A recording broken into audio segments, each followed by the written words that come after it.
पहले आप बाबर आजम को बड़ा सपोर्ट करते रहे। जब बाबर आजम ने गलतियां की, मैंने खुद देखा कि कराची के 5 स्टार होटल में बाबर आजम आपके पास बैठे रहते थे, कमरे में आप उनको गाइड करते थे, फिर उसके बाद आपने उन पर तनकीद भी शुरू कर दी। क्या वजह क्या है इसकी बात? इकबाल भाई देखिए, पहली बात, मैं बाबर पे तनकीद नहीं करता हूँ। आज चले आपके प्रोग्राम के तवज्जुह से जो भी बाबर के फैन है या और दुनिया में जहां जहां लोग रहते हैं वो बाबर के फैन है। बाबर मेरे लिए वैसे ही है जैसे पहले था, अभी भी वैसे ही है। और मैं ज़का अशरफ तो बन नहीं सकता कि मैं अपना व्हाट्सएप ग्रुप इस तरह करके दिखा दूं कि ये मैसेज आते हैं या ये बातचीत होती है।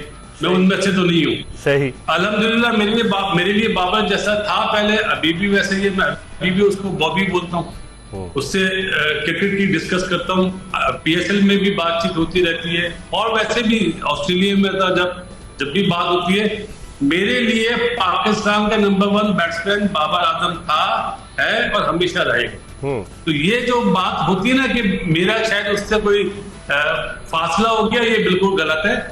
टेक्निकल जो बात थी वो मैंने एक करी, इसमें बायोमैकेनिक्स आती है। बायोमैकेनिक आजकल बहुत ज्यादा है और बायोमैकेनिक बनती मतलब शुरुआत ही फिजिक्स से हुई है, फिजियोलॉजी से। तो उन बच्चों को नहीं पता कि क्या वजूहत थी जिस बेस पे मैंने कहा था। और मैंने वर्ल्ड कप के हवाले से बात करी थी। लोग आयरलैंड के मैच की बात कर रहे हैं, वो तो कैरम बोर्ड का ग्राउंड था, स्पिनर्स को मारे उसने। मेरी तो दुआ है वो फास्ट बॉलर को भी मारे। मेरी बात से अगर किसी पाकिस्तान का फायदा होता है, बाबर आजम का फायदा होता है, तो इसमें मेरी जीत है। तो वो जो बच्चे जो मैसेजेस करते हैं डिफरेंट जगहों पे, फेसबुक पे या सोशल मीडिया पे, तो उन बच्चों से मेरी ये रिक्वेस्ट है कि वो नहीं जानते मेरा और बाबर का क्या रिश्ता है, तो उन्हें बोलने दे।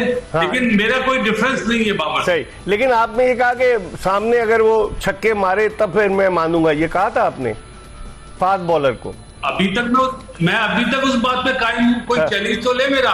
ये जितने भी यूट्यूबर्स हैं या फॉर्मर क्रिकेटर हैं, कोई भी चैलेंज ले रहे, मैं तो दुनिया के सब क्रिकेटर को ऑफर करता हूं।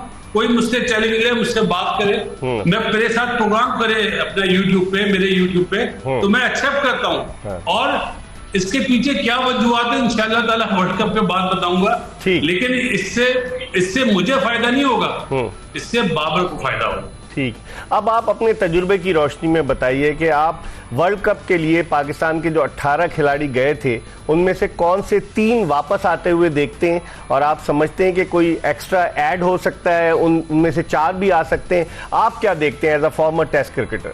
देखें, अपना इसमें मेरी बाबर से बातचीत हो चुकी थी जब टीम बनी भी नहीं थी ना। तो जो अपना पॉइंट ऑफ व्यू था वो मैं आज दोबारा आपके साथ शेयर कर देता हूं। मैंने उसको कहा था कि आप दूसरे राउंड में तो बहुत आसानी से पहुंच जाओगे ना, जो वेस्ट इंडीज में होगा। आप यहाँ पे 4 स्पिनर लेके जाना। वो लेके गया 3, क्योंकि बाकी सिलेक्टर्स भी थे, लाजमी बात उनकी भी उसने सुनी होगी।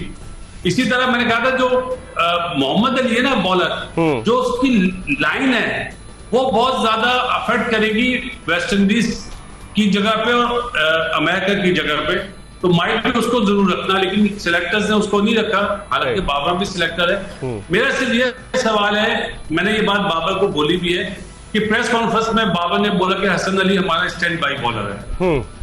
तो अगर स्टैंड बाई हसन को ही लेना था तो फिर आप मोहम्मद अली के साथ जाते ना, जिसने डोमेस्टिक में भी अच्छी परफॉर्मेंस दी और PSL में भी परफॉर्मेंस दी। आपने उस्मान को PSL की परफॉर्मेंस पे लिया, तो why not Mohammad Ali, why not Usama Mir?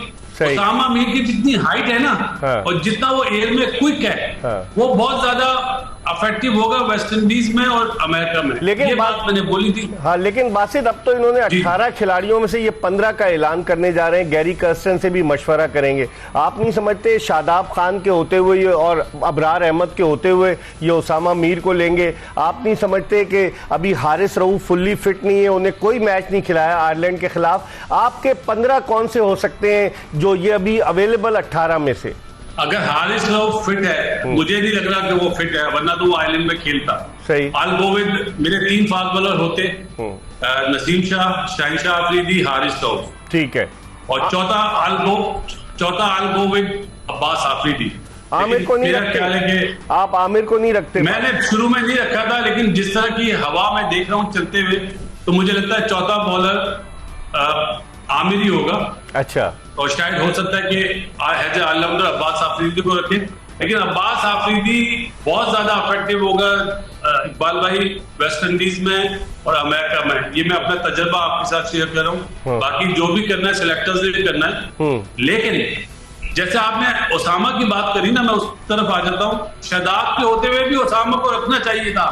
अब आप देखना, एक मैच के बाद आपने ओसामा को रेस्ट कराया अगेंस्ट आयरलैंड। वहां पे ओसामा मीर जिस तरह की बॉल एयर में क्विक करता है ना, वो फ्लाइट नहीं करता, वो बहुत ज्यादा इफेक्टिव होता है। लेकिन ओसामा तो 15 में नहीं गया था बासित, और इन्होंने शादाब को एक मैच जो पहला खेला 4 ओवर्स में उसने 54 रन दिए और उसके बाद उसको बकिया 2 मैचेस नहीं खिलाए। तो ओसामा तो 18 रुकनी टीम का हिस्सा ही नहीं था, ना इन्होंने अबरार को खिलाया आयरलैंड में अगर शादाब नहीं खेल रहा था तो। देखिए अपना आखिरी टाइम है, कट ऑफ डेट 24 तारीख, सबके वीजे लगे हुए हैं जी, बुला सकते हैं। सही, हम सबके वीजे लगे हुए बुला सकते हैं। ये मैं वो बात बोल रहा हूँ जो पाकिस्तान का फायदा है। बाकी आपने शादाब को खिलाना वेल एंड गुड, वो बैट्समैन भी अच्छा है, उसकी बॉलिंग फॉर्म इतनी अच्छी नहीं है। हालांकि उस मैच में वो 0 पे आउट हो गया था, लेकिन मुझे बहुत पसंद है as a fielder, as a batsman, as a bowler भी, क्योंकि उसकी बॉलिंग में मसला आ रहा है। तो उसके साथ उसको, इसीलिए मैं कहता हूँ ओसामा मीर को रखना चाहिए। लेकिन जैसे आपने 3 लड़के बोले ना, जो मुझे नजर आ रहा है, अब आप मुझे बताए ना, मिडिल ऑर्डर में 3 बैट्समैन गए, आगा सलमान, अपना उस्मान जो न्यूजीलैंड के अगेंस्ट सारे मैच खेला, और इरफानुल्लाह नियाजी, वो एक भी मैच नहीं खेले अगेंस्ट आयरलैंड। सही, तो उनमें से आप किसको रखेंगे? ठीक, ये अच्छी, ये आपने बड़ा वैलिड पॉइंट रेज किया। तो क्या उन तीनों को वापस तो नहीं भेजेंगे ना, क्योंकि मिडिल ऑर्डर आपका फिर कमजोर हो जाएगा, इफ्तिखार ही ये रह जाएगा फिर। तीनों तो वापस नहीं आएंगे।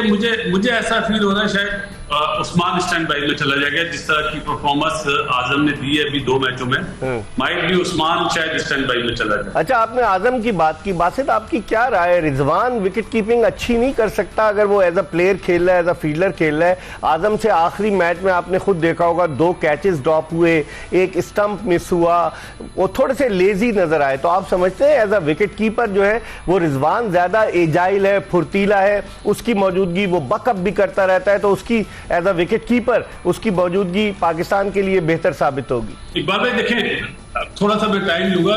रिजवान ने जो पहले बैटर का कैच पकड़ा था ना पॉइंट पे, वहां पे आजम होता वो कैच नहीं पकड़ पाता। सही, तो Rizwan 1000 time better than as a fielder Azam. हाँ, 1000 टाइम मैं बोल रहा हूँ। सही, और T20 में विकेट कीपर के पास ज्यादा से ज्यादा 8 या 9 बॉलें आती है। तो जो फॉर्मेशन इन्होंने बनाया ना आजम से विकेट कीपिंग कराने का, मुझे ऐसा लगता है कि ये सही है। लेकिन जहां पे आपने बात बोली ना कैचेस ड्रॉप होना, कैचेस ड्रॉप अगर होते हैं तो फिर मैच बिल्कुल चेंज हो सकता है। तो इसमें आजम और जो मैनेजमेंट है उसको चाहिए उससे ज्यादा मेहनत कराए, उससे विकेट कीपिंग ज्यादा कराए। लेकिन अगर आजम और रिजवान दोनों खेल रहे हैं मैच, तो मेरा विकेट कीपर होगा आजम, क्योंकि आजम फील्डिंग में